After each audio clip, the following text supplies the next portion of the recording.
Bismillahirrahmanirrahim. Assalamualaikum warahmatullahi wabarakatuh.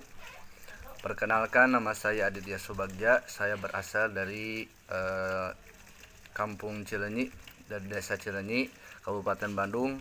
Dan sekarang saya tinggal di sebuah pesantren yang bernama Pondok Pesantren Syamsul Ma'arif. Baik, di sini saya akan menjelaskan atau lebih tepatnya untuk menjawab pertanyaan-pertanyaan dari Bapak, yaitu tentang jelaskan faktor penting apa yang memungkinkan bahasa Melayu dinobatkan menjadi bahasa Indonesia. Itu yang pertama. Dan yang kedua, sebutkan fungsi bahasa Indonesia dalam kedudukannya sebagai bahasa nasional dan bahasa resmi. Di sini saya akan menjelaskan satu persatu, yaitu yang pertama saya akan menjelaskan jelaskan faktor penting apa yang memungkinkan bahasa Melayu dinobatkan menjadi bahasa Indonesia. Menurut sebuah riwayat dari karangan perkembangan dan kedudukan bahasa Indonesia, di sini disebutkan bahwa menurut Profesor Dr. Slamet Mulyana mengemukakan faktor-faktor yang menjadi penyebabnya sebagai berikut. Yang pertama, sejarah telah membantu penyebaran bahasa Melayu. Bahasa Melayu merupakan fungsi di Indonesia, bahasa perhubungan atau bahasa perdagangan. Dengan bantuan para pedagang, bahasa Melayu disebarkan ke seluruh pantai Nusantara, terutama di kota-kota pelabuhan. Bahasa Melayu menjadi bahasa penghubung antara individu.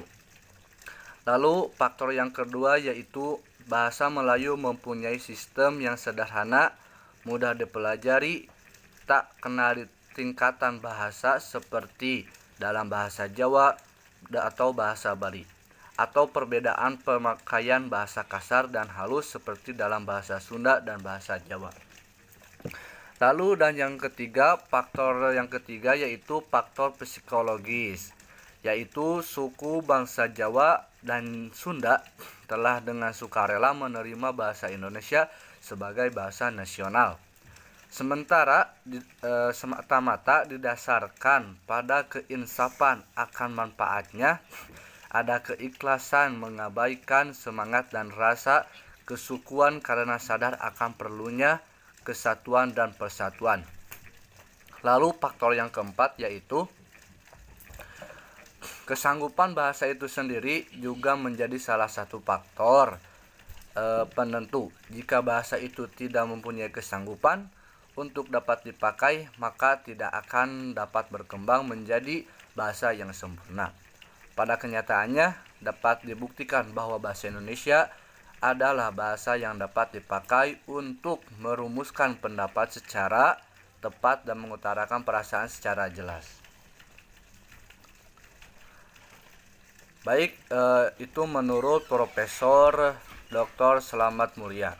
Lalu ada pendapat lagi mengenai faktor yang menyebabkan bahasa Indonesia dinobatkan sebagai bahasa yang resmi.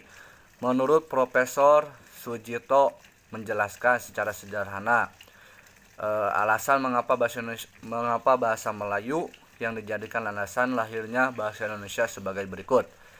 Faktor yang pertama yaitu bahasa Melayu telah digunakan sebagai lingua franca atau bahasa perhubungan selama berabad-abad sebelumnya di seluruh kawasan tanah air kita Nusantara.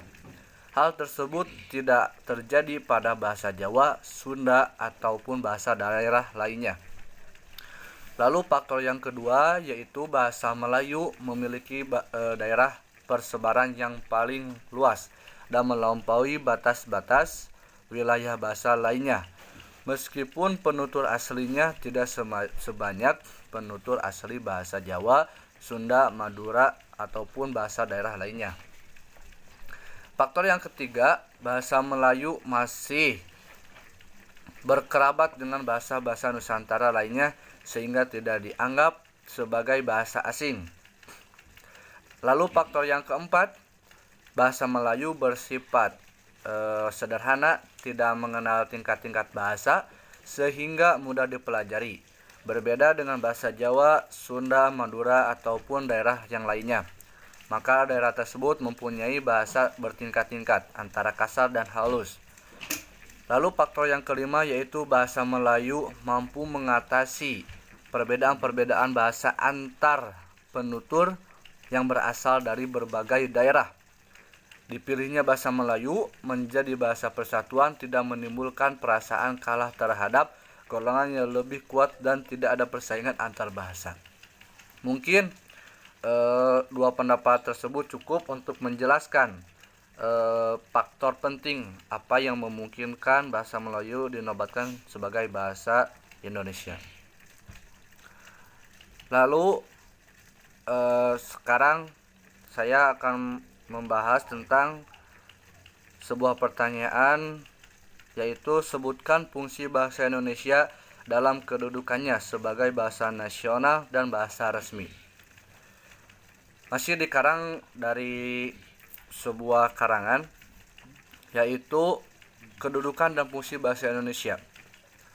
Di sini saya akan menjawab bahwa kedudukan diartikan sebagai status relatif. Bahasa sebagai sistem lambang nilai budaya yang dirumuskan atas dasar nilai sosial bahasa yang bersangkutan. Sedangkan fungsi adalah nilai pemakaian bahasa yang dirumuskan sebagai tugas pemakaian bahasa Indonesia itu dalam kedudukan yang diberikan kepadanya. Bahasa Indonesia memiliki kedudukan sebagai bahasa nasional dan sebagai bahasa negara. Kedudukan bahasa Indonesia sebagai bahasa nasional dimiliki sejak diikrarkannya Sumpah Pemuda pada tanggal 28 Oktober 1928. Sedangkan kedudukan sebagai bahasa negara dimiliki sejak diresmikan Undang-Undang Dasar tahun 1945 atau dalam kurung 18 Agustus 1945 dalam Undang-Undang Dasar 1945 bab 5 dalam bab 17 pasal 36 tercantum dalam bahasa negara ialah bahasa Indonesia. Yang pertama, bahasa Indonesia sebagai bahasa nasional. Di dalam kedudukannya sebagai bahasa nasional, bahasa Indonesia berfungsi sebagai satu, lambang kebanggaan nasional. Yang kedua, lambang identitas nasional. Dan yang ketiga, alat pemersatu berbagai suku bangsa yang berlatar belakang sosial budaya dan bahasa yang berbeda. Dan yang keempat, alat perhubungan antar daerah dan antar budaya.